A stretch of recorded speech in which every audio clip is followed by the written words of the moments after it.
मैं हारने वाला व्यक्ति नहीं था, लेकिन मेरे को हराया गया। अच्छा, ये कौन मेरे है? को हराया गया। ये कौन है हराया? मैं बताता हूँ। मेरे साथ कई लोगों ने विश्वासघात किया। पिछले चुनाव में जो मेरा साथ दिए थे ना, 2-4 नाम है। हमारे पास स्कूल का फी भरने का पैसा नहीं होता था जी जी। कि लड़कियां लड़कों से भी ज्यादा पसंद करती थी। ये तो बात है। ये चीज मैं पूछना चाह रहा था, आप नकार रहे मैं थे। इसलिए बोल रहा हूँ इस बात को क्योंकि एक मेरा दोस्त है, एबीवीपी से वो चुनाव लड़ा था। मेरा दोस्त ही है वो भी। भतीजा एक तो फिल्म बन रहा है, तुम लोग को भी काम करना है। तो हम लोग के अंदर भी उमंग था कि चलो देखते हैं कैसा है क्या है। 2-4-10 लोग डेली आते हैं कि भैया मेरे को काम है, उनका काम भी करता हूँ। आने वाले समय में देखिएगा मैं उस वार्ड के फिर पार्षद बनूंगा। आज अंबिकापुर में कुछ मीडिया ऐसे हैं, मेरे को नहीं बोलना चाहिए बात, लेकिन सच्चाई जानना जरूरी है कि बिना कुछ जाने, बिना कुछ सोचे किसी के बारे में कुछ भी चला देना है। कई लोग चमचागिरी करके भी कई पद पा जाते हैं। सच्चाई है। मेरे ऊपर जमीन घोटाला का आरोप लगा कि मैंने किसी गरीब का जमीन लूट लिया।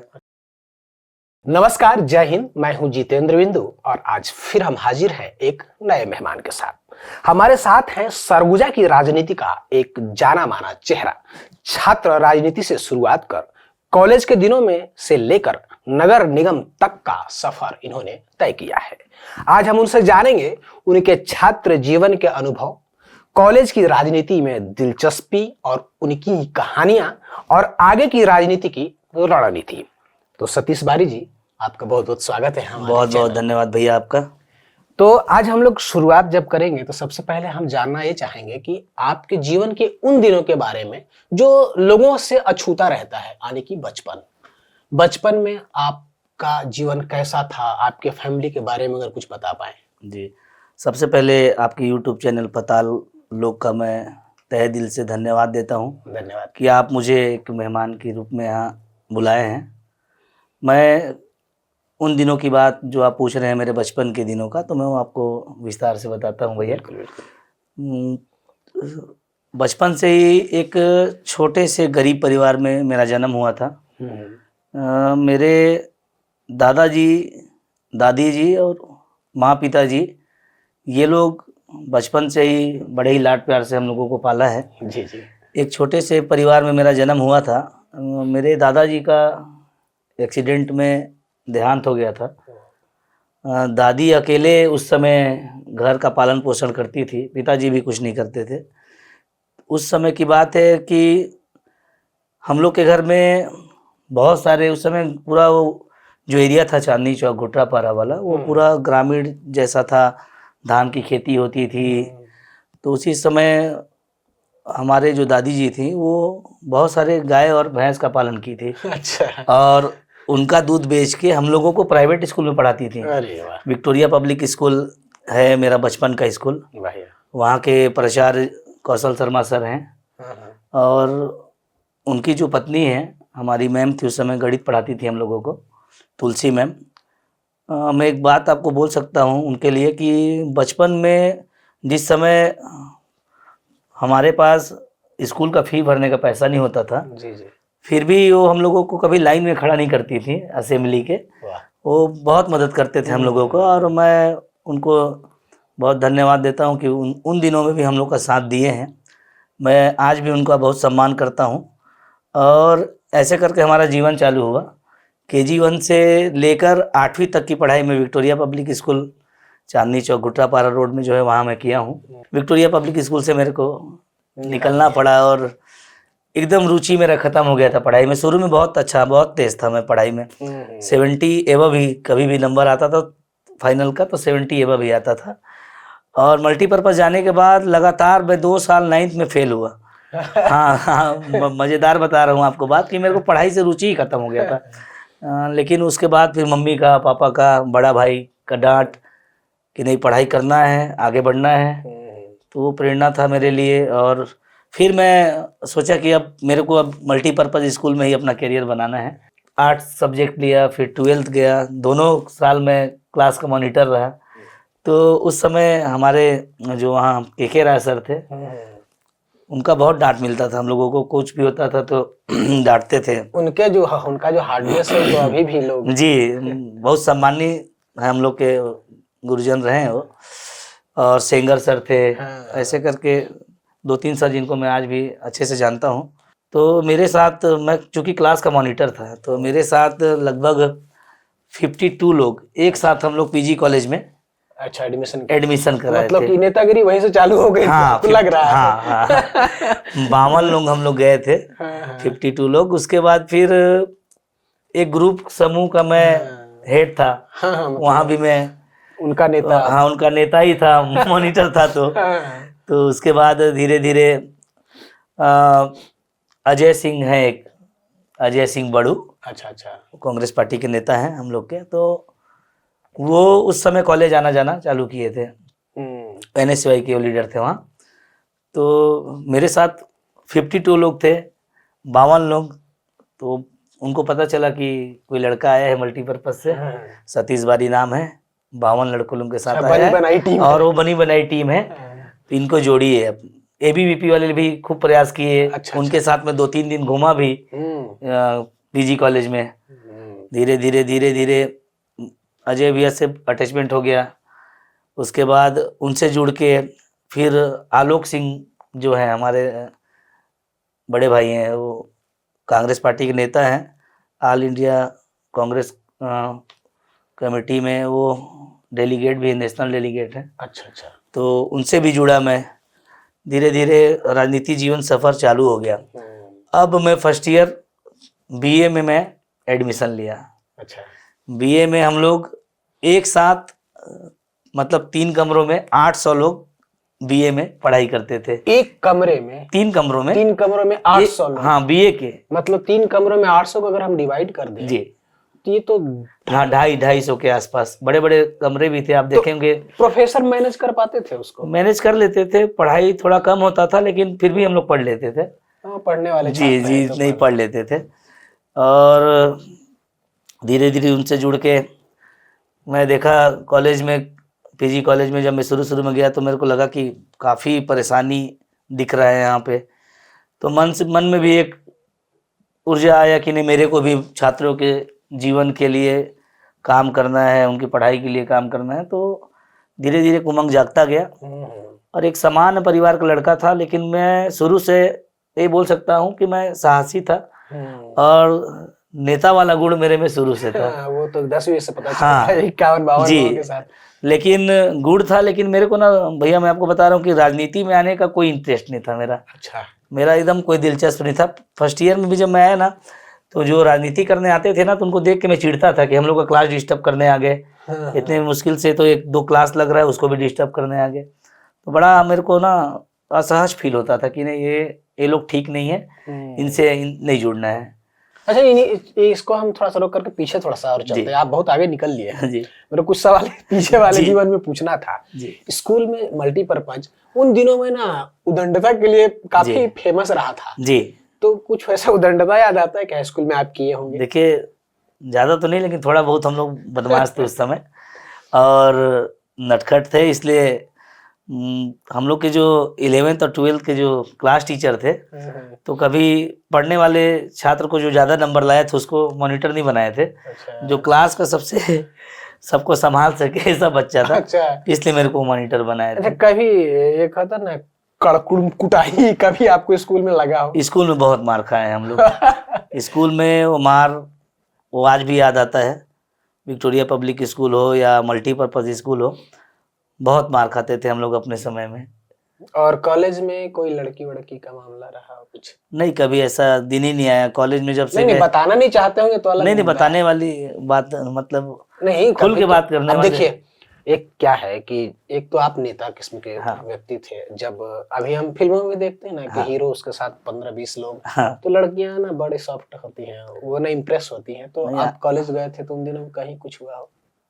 कॉलेज लाइफ में हम लोग के साथ कभी ऐसा मामला ही नहीं हुआ, क्योंकि किसी से भी बात होता था तो पहले भैया बोल देता था। Oh my God. क्योंकि 2014 में जब छात्र संघ का चुनाव आया, तो सबका कहना था कि इस बार आपको लड़ना है चुनाव। जैसे हम लोग फिल्मों में देखते हैं कि जहाँ पे बहुत सारा, कहना चाहिए, असुविधा फैला रहता है किसी गांव में, या सरपंच वाला कोई एक मूवी भी देखे थे हम लोग, तो उसमें था कि गांव का अव्यवस्था पूरा फैला हुआ था, भ्रष्टाचार चरम सीमा पे था।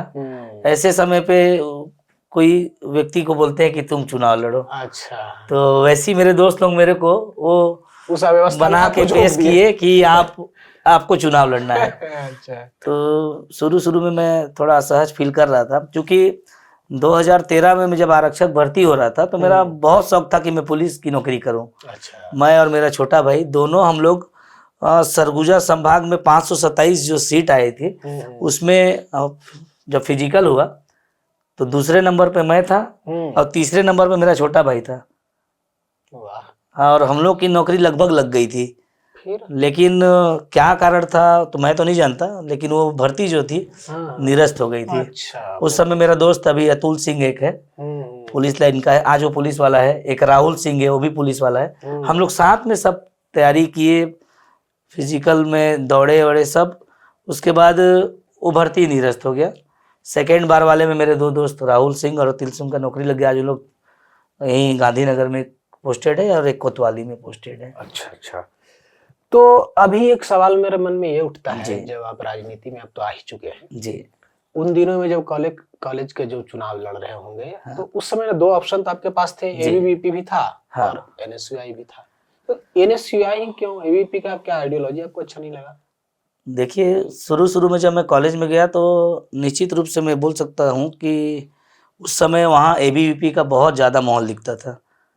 लेकिन मेरे को ना भैया शुरू से एक चीज़ है कि मेरे को भीड़ में रहना पसंद नहीं है। भीड़ से अलग चल के कुछ बनने का जज्बा मेरे अंदर था। 2-3 दिन में उनके साथ घूमा, उनके वास्तविकता को देखा तो मेरे को थोड़ा अटपटा लगा।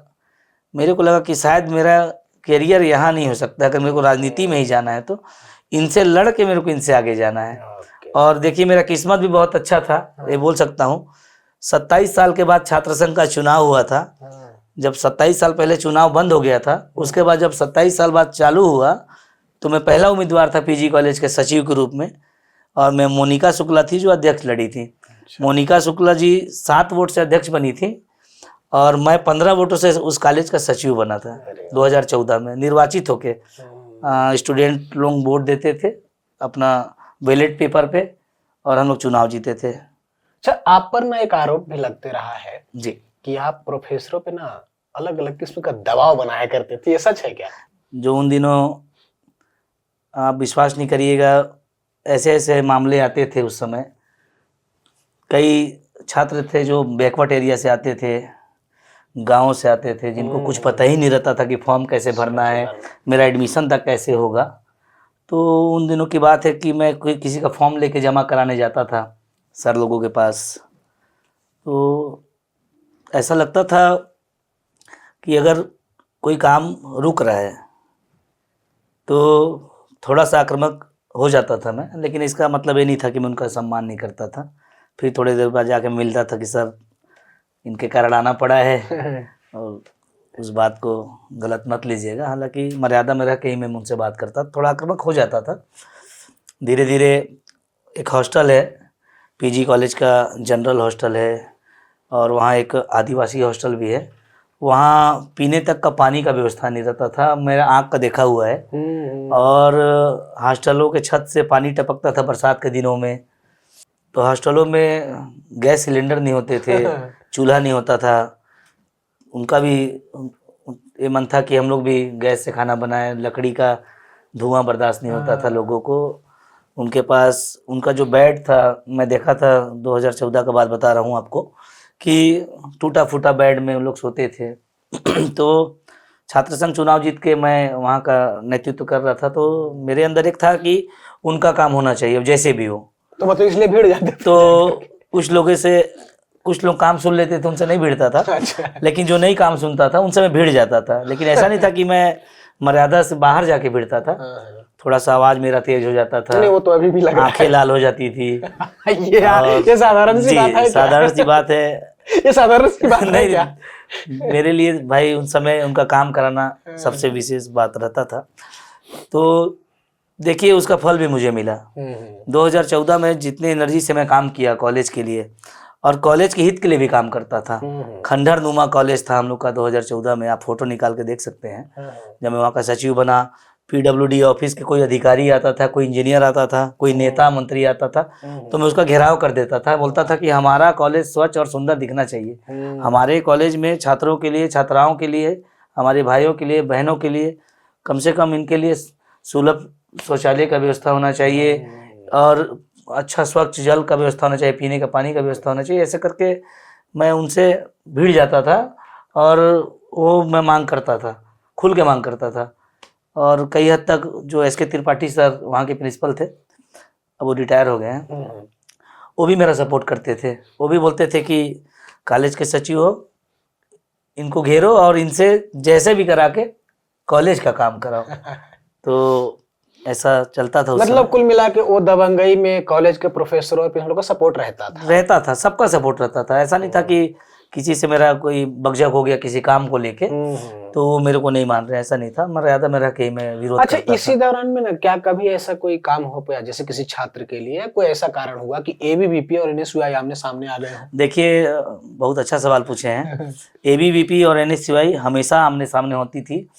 उस समय जिस समय भारतीय जनता पार्टी की सरकार हुआ करती थी, 15 साल तक रमन सिंह सरकार में थे, उन्होंने छात्र संघ का चुनाव चालू कराया। और आप सोचिए कि संभाग नहीं, पूरे छत्तीसगढ़ में सबसे ज़्यादा वोट से 2015 का चुनाव मैं चुनाव जीता था, जबकि मैं एनएसयूआई का था, कांग्रेस का सिपाही था। अब ऑल ओवर छत्तीसगढ़ में सबसे ज़्यादा वोट से मैं छात्र संघ का चुनाव 2015 में जीता था। तो सोचिए कि इतना आसानी से सब चीज़ नहीं मिलता है, कुछ करने के लिए कुछ खोना पड़ता है। मैंने भी अपना उस समय का सुख चैन खोया था। आप विश्वास नहीं करिएगा, सवेरे में आ जाता था और शाम तक 4-5 बजे तक, जब तक कॉलेज रहता था तब तक मैं कॉलेज में रहता था। कोई भी छोटा से बड़ा काम आता था, मैं पूरा प्रयास करता था कि उसका काम हो जाए। तो कभी एनएसयूआई और एबीवीपी में मतलब मारपीट का नौबत नहीं, ऐसा कुछ? एक बार मारपीट हुआ था जिसमें हम लोग 2015 में जेल भी गए थे। अरे वाह। मैं 3 दिन जेल में था, यही एनएसयूआई एबीवीपी की लड़ाई में। उस समय क्या था कि हम लोग अजय सिंह बड़ूबिया से जुड़े थे और अजय भैया टीएस बाबा से जुड़े थे, हमारे आदरणीय टीएस बाबा जो सरगुजा महाराज, उनसे जुड़े थे। तो धीरे धीरे मैं भी उनके नज़र में आया कि जब मैं कॉलेज का अध्यक्ष बना तो मैं महाराज साहब से आशीर्वाद लेने गया। तो महाराज साहब को मैं पहले भी देखता था कि कितने लगन से काम करते थे। हम लोग के घर की एक बात बता रहा हूँ। हम लोग छोटे से घर में बताया, हम लोग रहते थे और नजूल की ज़मीन थी और उस समय रितु सेन मैडम कलेक्टर थी। तो जब हम लोग के घर तोड़ने का बात आया कि यहाँ पे पार्क बनाएंगे, चूँकि हमारे पास उस समय हमारे दादाजी ने एक अच्छा काम किया था कि उस ज़मीन का पट्टा सरकार से ले लिया था। अच्छा।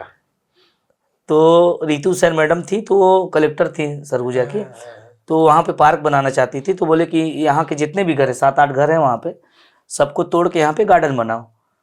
तो विश्वास नहीं करिएगा, उस समय टीएस बाबा साहब विधायक, केवल विधायक थे, लेकिन मैं एक बार उनको फ़ोन किया कि महाराज साहब हम लोग का घर टूट रहा है।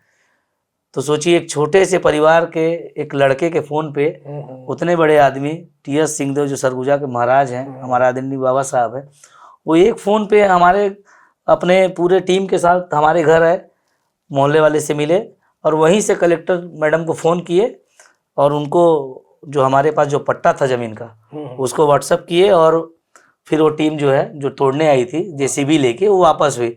तो मेरे लिए वो दिन मैं अपने जीवन काल में कभी नहीं भूल सकता हूँ। उनके दिए हुए, उनके आशीर्वाद से, उनके बचाए हुए घर में आज भी हम लोग वहाँ रहते हैं और उनके दिए हुए घर में जब हम लोग रह रहे हैं तो उनका जो काम करने का लगन था, मैं देखा कि ऐसे काम किया जाता है समाज के लिए। तो मेरे प्रेरणा स्रोत हैं और आगे भी रहेंगे जीवन भर। आजीवन में उनके साथ जुड़ के काम करने का मेरे अंदर जज्बा है। अच्छा, कॉलेज के दिनों में आप चूंकि राजनीति में थे तो राजनीतिक पकड़ तो था ही। जी। तो आपके साथ कई और छात्र भी राजनीति कर रहे थे जी। तो वैसे में कोई ऐसा बच्चा आपके पास आया क्या जो कहा भैया राजनीति के चक्कर में फेल हो गए रेन भाई, कुछ है जुगाड़ तो पास करवा दा, ऐसा कुछ हुआ? देखिए, अब दोस्त का बात है। हम लोग के बहुत सारे दोस्त उस समय थे, आज भी हैं। तो कुछ लोग थे ऐसे जो एक आध सब्जेक्ट में फेल हो जाते थे, तो हम लोग भी सर से पैरवी करते थे कि सर मेरा भाई है, थोड़ा देख लीजिएगा। अच्छा। लेकिन ऐसा होता नहीं है कि पैरवी से कोई पास हो जाए। तो यह हो सकता था कि अगले बार उसको मौका मिले, अच्छे से पढ़ाई वढ़ाई लिखाई करके वो पास हो जाए। ऐसा हुआ है जीवन में। अच्छा, कॉलेज में एक थोड़ा सा और पीछे थोड़ा जी। चलते हैं। ये जब आप कॉलेज में एडमिशन लिए होंगे तो उन दिनों में एक रैगिंग नाम का भी कोई चीज होता है, आपके साथ हाँ, हुआ क्या? मेरे साथ या फिर रैगिंग आपने किसी का किया, दोनों बताइएगा। देखिए मेरे साथ रैगिंग करने का प्रयास हुआ था, लेकिन रैगिंग मेरा हुआ नहीं था। अच्छा, प्रयास हो चुका। एक गोधनपुर के हैं, एमए में पढ़ते थे उस समय, हम लोग बीए में आए थे फर्स्ट ईयर। हाँ, तो 2-3 दिन हुआ था हम लोग को कॉलेज आए, तो वो हमेशा आते थे क्लास में, और हम लोग आगे बेंच में बैठते थे, तो तुरंत हम लोग को उठाते थे, बोलते थे चलो जाओ बेंच को क्लीन करो, बोर्ड को क्लीन करो, जाओ झाड़ू लगाओ। ऐसा करके वो प्रताड़ित करना चाह रहे थे। और कभी कभी तो मतलब वो अपना रोल जमाने के लिए, डेस्क होता है और जो बेंच होता है जिसमें हम लोग बैठ के पढ़ाई करते थे, उस पर पैर रखते थे जूता पहन के, और जूता पहन के जब उसमें दाग लग जाता था ना धूल का, तो नीचे करते थे, बोलते थे कि इसको साफ करो। काफी फिल्मी थे। हाँ, साफ करो, काफी फिल्मी थे वो। तो हम लोग ये सोचते थे कि वो गुरुजन है, शिक्षक है, तो हम लोग कर भी देते थे। 2-3 दिन के बाद पता चला कि ये शिक्षक नहीं है, ये सीनियर है। तो हम लोग तो बताए हैं भैया, हम लोग की 52 लोग आए थे, 52 लोग। तो उसके बाद फिर हम लोग भी उनको समझाया कि नहीं ये गलत है, और थोड़ी सी समझ सकते हैं। एक चीज और जरा बताइए, आप प्रेम की बात पूछा मैं कॉलेज, तो आपने तो सीधे सीधे नकार दिया। हाँ, लेकिन क्या कभी ऐसा हुआ, प्रेम ही ना सही, लेकिन कोई ऐसा हुआ कि छात्र राजनीति के दौरान और कॉलेज के दौरान कोई लड़की बोले चलिए ना डेट पे चलते हैं, गए क्या? देखिए उस समय डेट वाली तो कोई बात ही नहीं थी, लेकिन अच्छा। एक चीज तो था कि लड़कियां लड़कों से भी ज्यादा पसंद करती थी। हाँ, ये तो बात है। ये चीज मैं पूछना चाह देखिए रहा था, आप नकार रहे मैं थे। इसलिए बोल रहा हूँ इस बात को, क्योंकि एक मेरा दोस्त है, एबीवीपी से वो चुनाव लड़ा था, मेरा दोस्त ही है वो भी, पवन पांडे नाम है उसका। तो वो मेरे से चुनाव लड़ रहा था, तो बार बार मेरे को ना कैंपेनिंग के दौरान बोले कि इस बार तू हार जाएगा। अच्छा। दोस्त ही है वो भी, भाई अलग अलग पार्टी में है, लेकिन दोस्त है मेरा वो। तो मैं उसको बार बार बोलता था कि ऐसा मत हो कि मैं तेरे क्लास से भी जीत जाऊं। तो हंसी में टाल देता था। अब उस समय क्या था कि क्लास बाई रिजल्ट खुलता था, बैलेट पेपर जो था वो क्लास बाई क्लास खुलता था, तो मैं सही में उसकी क्लास से जीत गया था। मैं उसकी क्लास से जीत गया था। तो लड़कियां पसंद करती थी, और शुरू से ही बोलते थी कि कुछ भी बात होता था तो भैया मेरे घर में ये समस्या, भैया मेरा ये समस्या, मतलब भैया भैया जुड़ जाता था। ये हाँ, थोड़ा रोक हाँ। लगा दिया आपके ये प्रेम जीवन पे, मेरे को ऐसा लग रहा नहीं है। नहीं, ऐसा कोई बात नहीं है सब। ठीक है, बहुत सारी जी। चीजें बताना नहीं चाह रहे हैं आप, चलिए आगे बढ़ते हैं। जी मैं सुना हूं कि आप फिल्मों में भी रुचि रखते हैं, जी। तो कोई ऐसा कोई याद आता हो कि किस फिल्म में काम किया होगा? आज से 10 साल पहले, जिस समय हम लोग कॉलेज में थे, उस समय एक छत्तीसगढ़ी मूवी बन रही थी, यही अंबिकापुर में ही बन रही थी। दिनेश सिन्हा जी को जानते होंगे, तो वो हम लोग के पड़ोसी हैं। तो बोले कि भतीजा एक तो फिल्म बन रहा है, तुम लोग को भी काम करना है। तो हम लोग के अंदर भी उमंग था कि चलो देखते हैं कैसा है क्या है। तो सरपंच मूवी बन रहा था, छत्तीसगढ़ मूवी। तो उसमें हम लोग को 1 मिनट का एक रोल मिला था।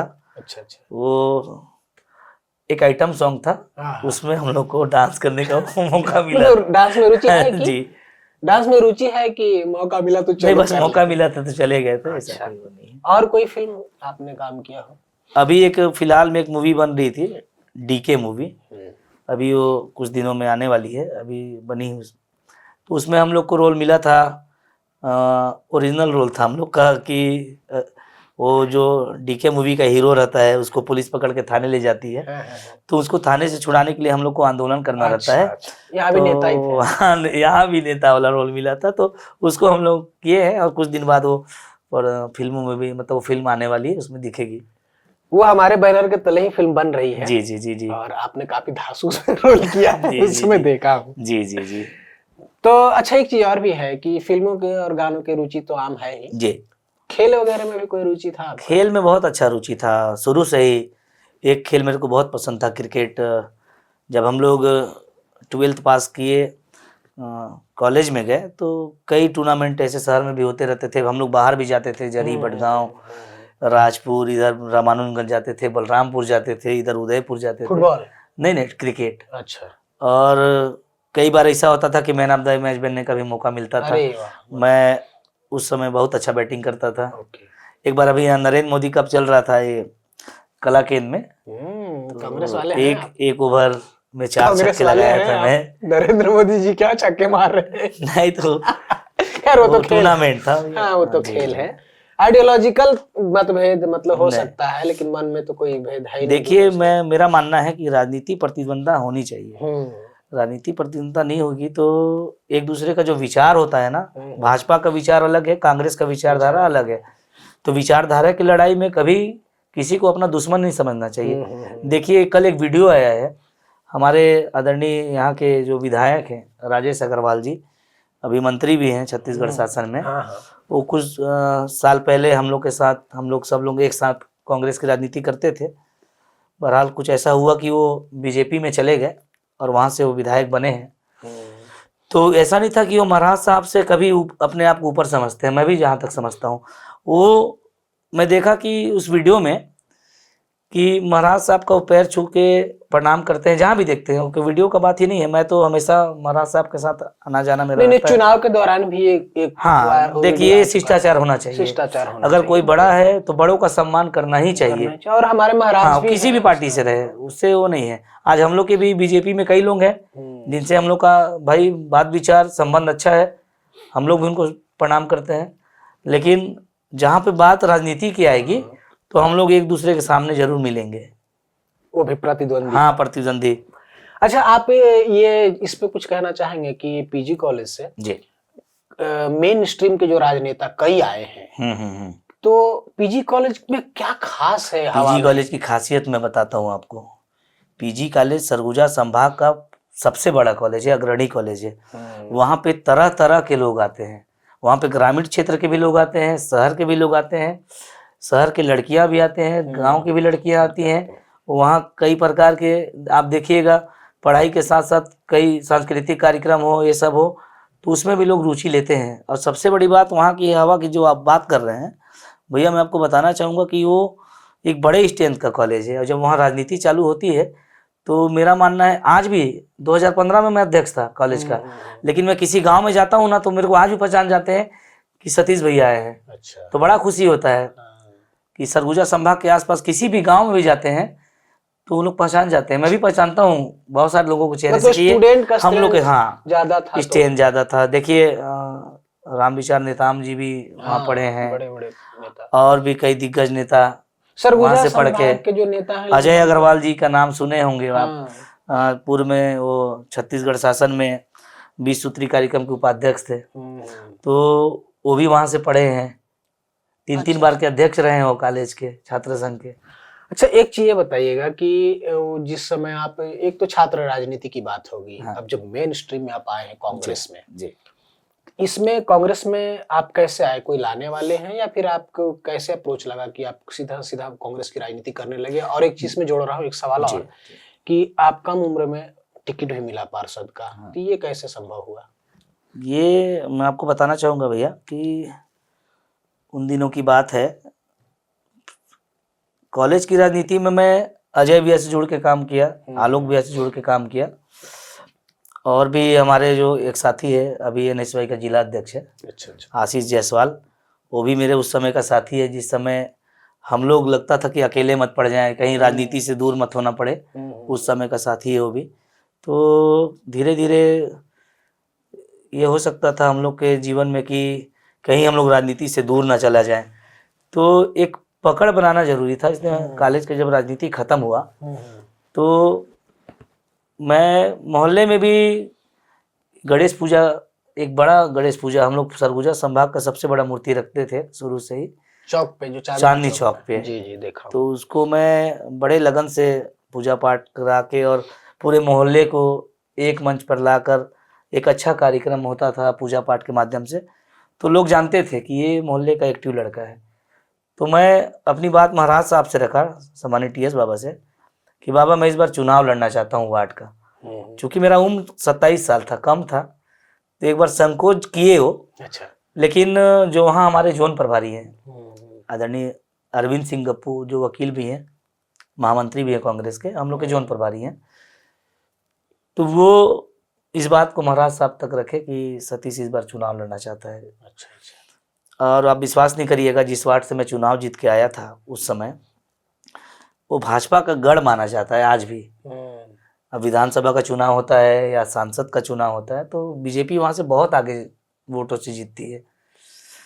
तो धीरे धीरे लोगों को जो मैं जोड़ के रखा था, तो वो पार्षद चुनाव में जब मेरा नाम आया कि नहीं इस बार वार्ड क्रमांक 22 शहीद वीर नारायण वार्ड से मेरे को टिकट मिल गया, तो लोगों में अलग उत्साह था।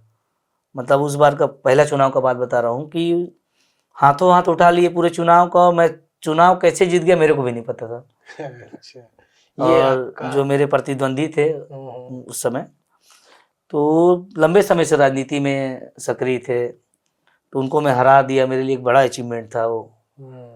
और पार्षद बन के फिर मैं 5 साल। अच्छा, इसी में कोई एक खास काम आप बताएं जो आप पार्षद बनने के बाद अपने इलाके में किए हो, बड़ा कोई काम?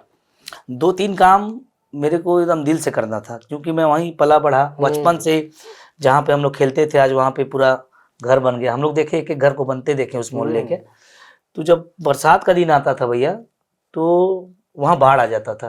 महामाया पहाड़ का पूरा पानी होते हुए, गुटरापारा से होते हुए, महादेव गली होते हुए, ऐसे करके दिक्कत होता था। कई लोगों के घर में भी आज भी पानी घुस जाता है। लेकिन मैं उस समय प्रयास किया था। आदरणीय शफी अहमद जी बड़े भैया, उनसे भी मैं बोला था। आदरणीय अजय अग्रवाल जी है, वो उस समय सभापति थे।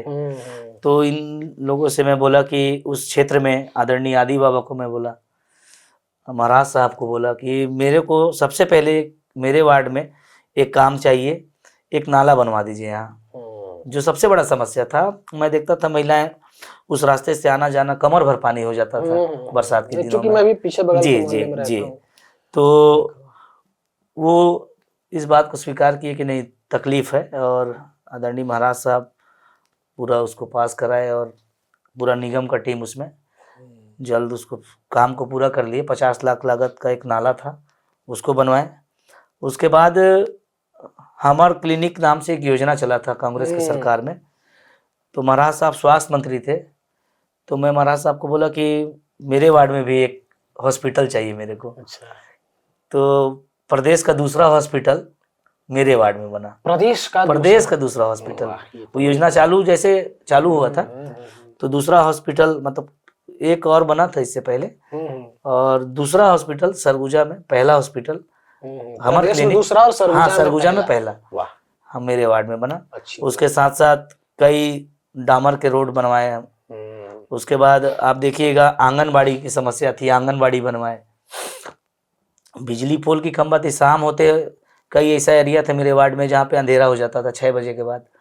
तो वहाँ कितने 200 लगभग पूरे वार्ड में खंबे लगवाए, स्ट्रीट लाइट और नाली रोड, तो कॉमन चीजें चलते रहते हैं। एक चीज मेरे को फिर समझ में नहीं और एक चीज छूट गया था। जी जी। कई गरीब परिवार रहते हैं वहाँ, बहुत निचले तबके के लोग रहते हैं। उनके लिए मैं राशन कार्ड, लगभग 850 राशन कार्ड आपने अपने कार्यकाल में बनवाया। हाँ, और आप विश्वास नहीं करिएगा, 250 जो हितग्राही थे, 250 हितग्राही, जिनका वर्षों से 10 किलो चावल मिलता था, जो बुजुर्ग हैं, तो उनका अंत्योदय कार्ड बनवा के उनका मैं 35 किलो चावल कराया। बहुत अच्छा। तो ये चीज समझ में नहीं, फिर आप इस बार के चुनाव में हार कैसे गए? देखिए, इस बार के चुनाव में जहाँ तक मैं समझा हार के कारण को, कि परिसीमन हुआ।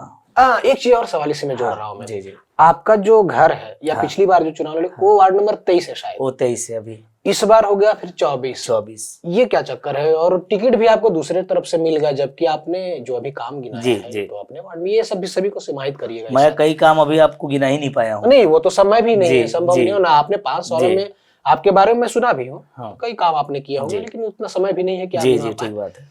परंतु ये जो 23 में आप काम किए, तो 24 में मिल गया, फिर इतना काम करने के बाद हार गए, सभी को जरा समाहित करिए। देखिए, मैं हार का कारण मैं खुद समीक्षा किया कि मैं क्यों हारा।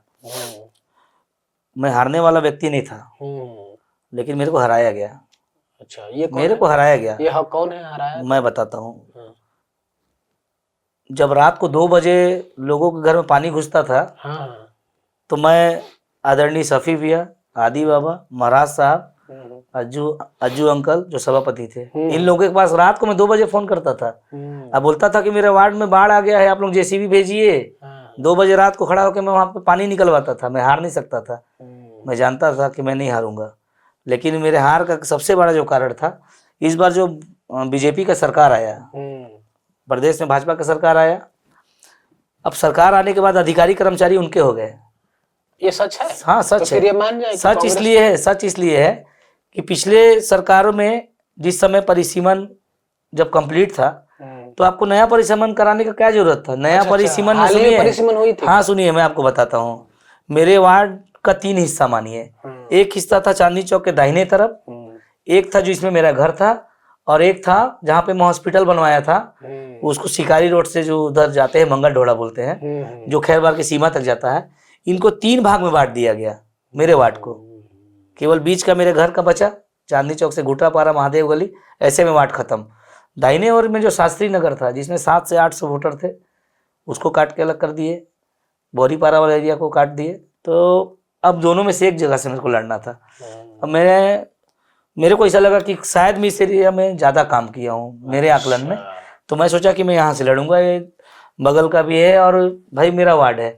कुछ हिस्सा जो था 30% वो उस एरिया में था, 24 में 70% नया था। लेकिन मेरे साथ कई लोगों ने विश्वासघात किया। पिछले चुनाव में जो मेरा साथ दिए थे ना, 2-4 नाम हैं जो मैं नहीं लूँगा आपके सामने यहाँ पे, लेकिन वो लोग ना विश्वासघात किए, और वो लोग सारा काम करा के अपना, और जाति समीकरण में, मुर्गा दारू में, और सोचिए आप घर घर में 3-3, 4-4 हज़ार रुपये पैसा बांट के कोई व्यक्ति मेरे से चुनाव जीत गया। तो मैं इसको हार नहीं मानता हूँ भैया। मैं आपके चैनल के माध्यम से बता देना चाहता हूँ कि आने वाले समय में देखिएगा, लोग समझ चुके हैं मेरी कमी उनको खल रही है। आज भी मेरे घर में 2-4-10 लोग डेली आते हैं कि भैया मेरे कोई काम है, उनका काम भी करता हूँ। आने वाले समय में देखिएगा मैं उस वार्ड के फिर पार्षद बनूंगा। अच्छा, उन्हीं दिनों में ना आपके कई वीडियो वायरल हुए थे, कई तरह के अलग अलग तरह के आरोप भी लगे थे जी। इस पर कुछ कहेंगे? हाँ, मैं उस पर बहुत अच्छा सवाल किए हैं भैया। मैं भी चाह रहा था कि कोई ऐसा व्यक्ति हो जो मुझसे इस संबंध में सवाल पूछे। सफाई तो आनी चाहिए। हाँ, क्योंकि उस समय मैं पार्षद था, कई चीज़ों को बोलना मेरे लिए उचित नहीं था, लेकिन मैं आज खुल के बोल सकता हूँ। मैंने LLB की पढ़ाई की है, और अभी मैं बार काउंसिल का जो एग्ज़ाम हुआ है उसमें मैं पास हो गया हूँ, मैं वकील बन गया हूँ। Thank you. तो मैं आपको बताना चाहूँगा कि मैंने भी वकालत की पढ़ाई की है। आज अंबिकापुर में कुछ मीडिया ऐसे हैं, मेरे को नहीं बोलना चाहिए बात, लेकिन सच्चाई जानना जरूरी है, कि बिना कुछ जाने, बिना कुछ सोचे किसी के बारे में कुछ भी चला देना है, उससे सफाई भी नहीं लेना है कि आपने ऐसा किया है कि नहीं किया है। मैं किसी वार्ड का पार्षद था, मेरे ऊपर जमीन घोटाला का आरोप लगा कि मैंने किसी गरीब का जमीन लूट लिया। अच्छा। मेरे मेरे ऊपर जो आरोप लगा था उस पर मैं सफाई दे रहा हूँ। तो मैं किसी वार्ड का पार्षद था, कोई आदिवासी व्यक्ति का जमीन था। अरे भैया, मैं आदिवासी व्यक्ति की जमीन मैं कैसे हड़प सकता हूँ? मैं तो OBC आदमी हूँ, कानून में है क्या? नहीं है। मैं वहाँ पार्षद था, मेरे मतलब जाने अनजाने में कहिए, या मेरे को जानकारी नहीं थी, तो मैंने केवल गवाह के रूप में जब वो होता है नपाई उपाई, तो मेरे को पटवारी बुलाए थे कि आप आ जाइए, पार्षद है, तो मैंने उसमें साइन कर दिया था। अच्छा। बिना सोचे समझे इतना आरोप लगाया, 2 करोड़ का जमीन सतीश बारी घोटाला कर दिया। मैं 4 महीना बाहर रह के हाई कोर्ट में याचिका दायर किया। माननीय उच्च न्यायालय ने मुझे हाई कोर्ट से बाइज्जत बरी कर दिया, मेरी जमानत हुई, और उसमें एक कणिका लिखी हुई थी कि इनकी जमानत हुई, और जिनकी जमीन थी, जो लोग आरोप लगाए थे, उनके 2 भाई थे, एक की मृत्यु हो गई थी, दूसरा साइन कराया था। अच्छा। तो दोनों को बराबर बराबर बांट दिए। उनका परिवार का मामला था, जबरन का आरोप हम लोग ऊपर लगा। वो भी मैं आपके चैनल के माध्यम से एकदम स्पष्ट कर देता हूँ कि राजनीतिक प्रतिद्वंदता में हम लोग के ऊपर आरोप लगा था। मतलब ये राजनीति षड्यंत्र था। इसलिए षड्यंत्र था कि हम लोग अपने सरकार में भी नहीं चूकते थे बोलने से। कोई मंत्री, हाँ, मैं ये देखा भी हूँ हाँ, कि आप अपने ही सरकार के खिलाफ हाँ, बोलते, तो आप पे कभी सरकार के खिलाफ नहीं बोलता था मैं। नहीं, मैं अपने में मुखर में देखा हूँ कि अपने, चूंकि आपके महापौर थे, हाँ, और उन दिनों में भी आप कई मुद्दों पे भिड़ जा रहे थे। हाँ, मैं भिड़ता था। तो इसमें कोई, मैं एक मुद्दे पे और भिड़ा था, मैं आपको बताना चाहूंगा। जब मैं पार्षद था, कि लोगों के घर में जब किसी की मृत्यु होती है, तो 10 करम और ब्रह्म भोज में जो पानी जाता था, वो पहले निःशुल्क जाता था। तो अब हमारी सरकार आई और अगर हम उसको पैसा लेंगे तो भाई सरकार की भी बदनामी है हमारी, अपने लोगों की बदनामी है। तो मैं अपने लोगों से लड़ता था कि जहाँ गलत करते थे मैं वहाँ लड़ता था, मुखर रूप से लड़ता था। बस मेरा ये था कि जनता का काम होना चाहिए। और सुनिए भैया, एक बात बताना चाहूँगा, सब लोग इस बात में मेरा समर्थन भी किए थे कि नहीं सही बोल रहे हैं, और वो आज भी लागू है कि किसी के यहाँ कोई मृत्यु भोज में पानी जाता है तो उस पर पैसा नहीं लगता है। अरे वाह, ये अच्छी चीज है। मृत्यु भोज में मतलब पानी का। हाँ। शादी ब्याह में लगता है कोई चार्ज? शादी ब्याह में तो कुछ चार्ज है? हाँ, चार्ज 400 रुपए का रसीद कटता है, उसमें अच्छा जाता है। अच्छा। एक चीज और भी है कि ये जो लोकल चुनाव है, इस पे बार बार दारू और मुर्गा वाला इल्जाम लगता है, ये कहाँ तक सच है? देखिए भैया, हम लोग का जो एरिया है ना, चांदनी चौक तक देखिएगा ठीक है, 70% लोग शिक्षित है।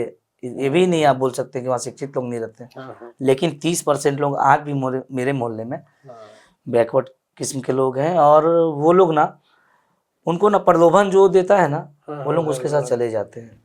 तो ये थोड़ा सा तो सामाजिक मतलब बुराई है। आप ये मानते हैं हाँ, कि ये शराब मुर्गा का जो अफवाह है कहीं न कहीं हकीकत है? छुपे रूप हकीकत से? है, ये अफवाह नहीं, हकीकत है। तो ये जो शराब मुर्गा बांटता है जो, वो कहाँ से बांटता है? अपने घर से पैसे लगाता अपने है? पैसे से बांटता है, और इसलिए बांटता है कि 5 साल उनका शोषण कर सकूं। अगर आप किसी से शराब और किसी से मुर्गा और किसी से पैसा, किसी से चांदी का पायल बिछिया लेकर अगर किसी को वोट दिए रहेंगे ना, तो आप उससे जबान नहीं लड़ा सकते हैं, आप उसको बोल नहीं सकते हैं, दबाव नहीं बना सकते हैं कि आप हमारा काम कराइए। वो तो तुरंत बोल देगा कि मैं तो आपको खरीदा हूँ, आपको पैसा दिया था, आपको फलना चीज दिया था। ये सही है, तो लोगों को समझना चाहिए, बिल्कुल समझना चाहिए। अच्छा, आपके घर के तुरंत बाद जहाँ पे अभी आपका घर है और जो आपका वार्ड भी अभी है, बेशक इस बार चुनाव वहां से नहीं लड़े आप, लेकिन कुछ ही दूरी पे फिर ग्रामीण इलाका शुरू हो जाता है, जो कि आप निगम से बाहर हैं। जी। तो ग्रामीण इलाके में भी आपका पकड़ कैसा है? ग्रामीण क्षेत्र में भी अच्छा एक पकड़ है। महाराज साहब के माध्यम से ही हम लोग को वहाँ पे काम करने का मौका मिलता है चुनावों में। तो हम लोग जाते हैं तो वहाँ एक रिलेशन है लोगों से, कई वहाँ पे नेता किस्म के लोग भी हैं, वो लोग ना डायरेक्ट महाराज साहब से जुड़े लोग हैं। और महाराज साहब जब हम लोग को भेजते हैं चुनाव में, तो वैसे एक अच्छा संबंध उनसे बना हुआ है। हम लोग भी आए दिन वहाँ जाते रहते हैं। एक खैरबार एरिया है एक, वहाँ से आप चले जाइए, खैरबार हो गया, फिर इधर बधिया चुआ वाला एरिया हो गया, मामाए पहाड़ के ऊपर वाला, तो वो जो पूरा पैच है उसमें एक अच्छी पकड़ है, सबसे अच्छा संबंध है। अच्छा, इधर और वहाँ का कुछ मामला भी होता है, इवन थाना पुलिस का मामला हो, अस्पताल का हो, कोर्ट कचहरी का हो, तो हम लोग उसमें जितना बन पड़ता है महाराज साहब के माध्यम से मदद करते हैं उन लोग का। अच्छा, ठीक है, वो तो आप कर रहे हैं, लेकिन हालिया दिनों में ऐसा लग रहा है कि आप ज्यादा एक्टिव नहीं है अपनी पार्टी में, ऐसा क्यों कारण? नहीं, ऐसा कोई बात नहीं है। अभी नई सरकार बनी है भाजपा की। नहीं कहाँ है अब तो 10 साल? हाँ, 2 साल मान जाइए, 2 साल हो गया तो अब 2 साल को हम लोग नहीं मान रहे हैं, लेकिन आने वाले पूछ रहा हूँ, इसी में जोड़ रहा हूँ कि जब अभी आप विपक्ष में हैं, आपको सरकार जैसा कि कितनी सारी गलतियां कर रही हैं, वो हम जैसे लोगों को भी दिख रहा है, आप लोग मुखर क्यों नहीं है, विरोध क्यों नहीं करते? नहीं, आपको बताना चाहूंगा भैया, मुखर हैं और हमेशा हम लोग हर लड़ाई लड़ते हैं। अभी कुछ दिन पहले आप देखे होंगे कि विद्युत के दरों में वृद्धि हुई थी, तो हम लोग वहां जाके पूरा गेट में चढ़ बढ़ के और विरोध किए थे, और अच्छा विरोध किए थे। उसके बाद हमारे नेता राहुल गांधी, सोनिया गांधी के ऊपर जो झूठा आरोप लगाए थे, तो हम लोग भाजपा कार्यालय का घेराव किए थे। ऐसे कई जगह पे हम लोग करते रहते हैं, लेकिन मैं मानता हूँ कि अभी भाजपा का सरकार का 2 साल हुआ है, और विपक्ष का ही देन है जो आज हम लोग नेता बन पाए हैं। तो हम लोग अपने काम को नहीं भूलेंगे। 3 साल अगर काम नहीं हुआ जनता का, तो हम लोग इनके नाक में दम कर देंगे। नहीं, तो ऐसा नहीं लगता है कि आप लेट हो जाते हैं हर बार? अभी जब आपको आक्रामक रहना चाहिए विपक्ष के होने के नाते, नहीं, उस समय आक्रामक है नहीं। 2 साल निकल गए, जनता त्राही कर रही है। आक्रामक है, आप इस बात को मैं कह सकता हूँ कि आक्रामक है, और ज्यादा तेज आक्रामक होने की हमको आवश्यकता है, ये बोल सकते हैं आप। हम लोग समय समय में कार्यक्रम कर रहे हैं, और आने वाले समय में और बढ़िया कार्यक्रम करेंगे जो जनता के हित में होगा। अच्छा, अपने वार्ड वासियों के लिए आज कुछ कहना चाहेंगे? चूंकि अभी तो चुनाव हार गए हैं, लेकिन फिर भविष्य में लड़ने की तैयारी है ना? मेरी वार्ड तैयारी है ना? लड़ेंगे? तैयारी है, आगे लड़ना है। तो जी, कुछ कहिए। अब मेरे वार्ड वासी जो हैं मेरे आत्मा में समाते हैं। ऐसा नहीं है कि मेरे को वो लोग, मैं भी 858 वोट पाया हूँ, कुछ वोटों से पीछे रह गया। ऐसा नहीं है कि मेरे को लोग वहाँ नहीं मानते हैं। तो इस बार जो मेरे को वोट नहीं दिए थे, इस बार मैं 5 साल में उनके लिए कुछ करके मैं उनका बन जाऊंगा, मेरे को विश्वास है। अच्छा, कभी बीजेपी वाले ऑफर किए क्या, आ जाओ मेरी पार्टी में? जो मैं बताया ना भैया कि जो मेरा घर है वो पूरा एरिया बीजेपी का गढ़ माना जाता है। तो वहाँ जितने भी नेता हैं बीजेपी के, सबसे मेरा संबंध ठीक है।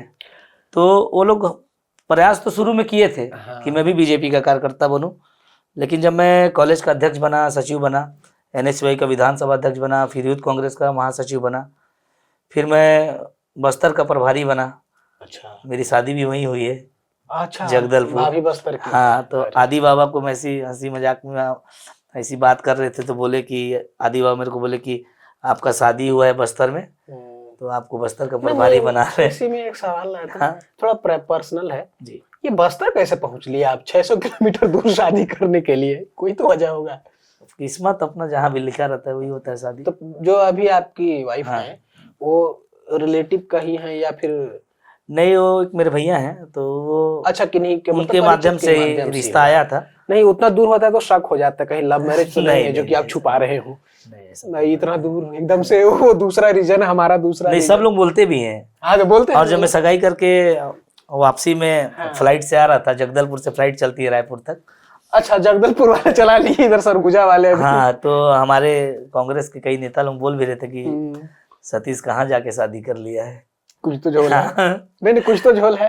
अरे हाँ, सच में झोल है कि नहीं? नहीं, ऐसा कोई बात नहीं था। पक्का नहीं झोल है? पक्का घर वाले की मर्जी से शादी हुई थी। अरेंज मैरिज है, अरेंज प्योर मैरिज है। एकदम। हाँ, ये था कि हम लोग जब देखने गए थे तो मुझे पसंद आ गया कि मैं अब यही शादी करूंगा। देखे कहाँ थे? रायपुर में। अच्छा, भाभी हाँ, लोग यहाँ रायपुर आई थी। तो मतलब अच्छा, देखने के पहले कोई मिलना जुलना कभी बात नहीं, कभी नहीं, कभी नहीं? कोई अभी बात टेक्नोलॉजी बहुत तेज हो गया है ना, नहीं, तो कभी कोई बात फोन नहीं वोन हुआ में। था। फोन में बस वो देखा देखी होने के बाद फिर फोन ये में थोड़ा बात। ज्यादा पर्सनल है इसलिए नहीं, कोई दिक्कत देख नहीं। लीजिए। अरे आप पूछ सकते हैं, बड़े है भाई। ना, क्योंकि नहीं, नहीं, ऐसा ये तो चूंकि हम सब एक ही उम्र के लगभग नहीं, लोग नहीं, हैं, नहीं, तो ठीक बात है। दोस्ती यारी में मैं पूछ रहा था। अच्छा, दूसरा ये है कि अभी ना आप चूंकि बहुत कम उम्र से और छोटी स्तर की राजनीति शुरू करके आज यहाँ तक पहुंचे हैं, तो ये जो आज के बच्चे हैं वो किसी भी पार्टी को चुन सकते हैं। हाँ। कोई संदेश देना चाहेंगे आपकी राजनीति? कई लोग गलत भी समझते हैं। नहीं, मैं मानता हूँ कि एक परिवार में एक जन को कम से कम राजनीति में आना चाहिए। राजनीति में आने से पहला बात तो जो कई प्रकार के सामाजिक बुराइयां हैं उसको खत्म करने के लिए प्रयास अगर कोई करता है अच्छे मन से, तो निश्चित रूप से वो उन लोगों का चहेता बन जाता है। मैं अपने में एक चीज़ देखा कि हम लोग जब शुरुआत में राजनीति में आए थे तो हम लोग को ऐसा नहीं लग रहा था कि हम लोग नेता बनेंगे, लेकिन मेरे साथ कई लोग आए थे राजनीति में, लेकिन आज कई लोग हैं जो नहीं दिखाई देते हैं, जो लोग अपना अपना बिजनेस पकड़ लिए या कुछ कर लिए। तो राजनीति के लंबा समय मांगता है भैया, कुछ समय मांगता है, लंबा समय, ताकि आप अपनी पहचान बना सकें। और कम समय में अगर पहचान बनाना है तो आपको मेहनत करना पड़ेगा, लोगों के लिए काम करना पड़ेगा। अच्छा, इसमें ना एक बड़ा अजीब सा सवाल है मेरा। ये कॉमन लोगों में ना प्रैक्टिकल जवाब वो शब्द नहीं है, लेकिन ये बहुत ज्यादा लोग सुनता हूँ मैं राजनीति में। राजनीति में चमचागिरी एक शब्द है। हाँ। ये सच है क्या? राजनीति में चमचागिरी करना पड़ता है? देखिए, मैं आज तक किसी का चमचा बन के काम नहीं किया।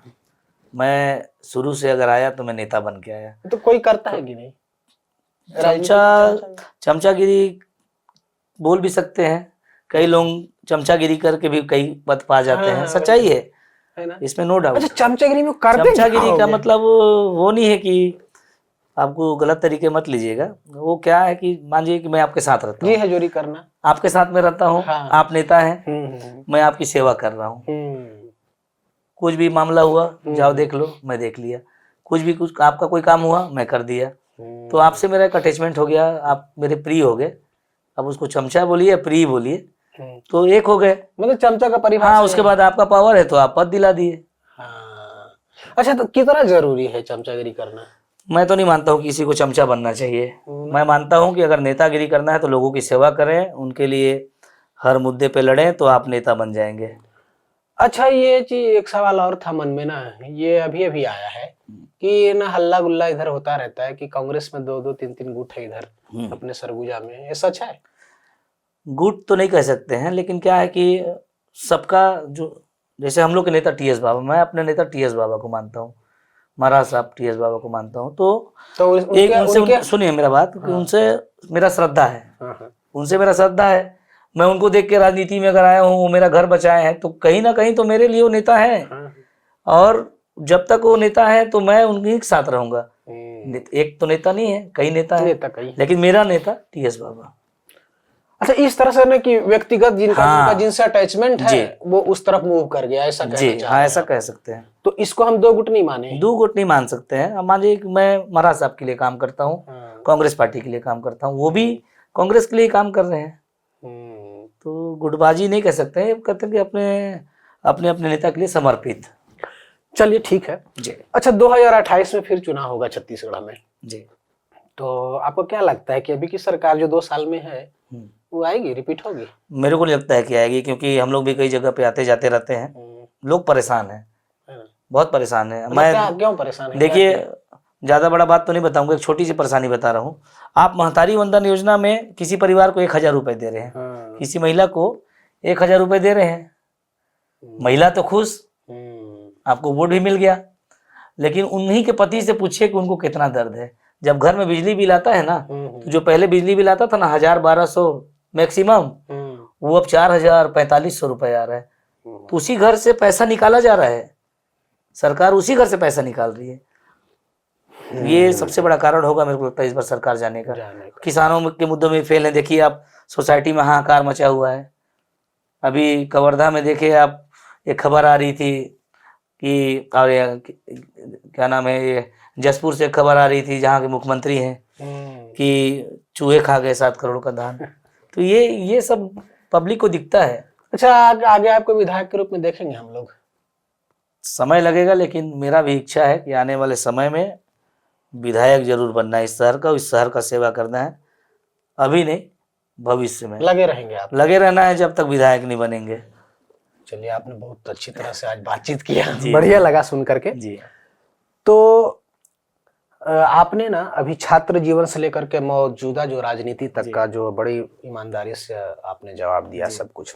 तो आज की बातचीत में सतीश जी से जो लंबी चौड़ी बातचीत हुई, उसमें केवल सत्ता का नहीं बल्कि व्यक्तिगत संवाद भी हुआ है, और आशा है कि इनके अनुभव का जो हम ले रहे हैं इनसे, और आप ले रहे हैं इनके अनुभव को, उससे आपको ही बेनिफिट होगा।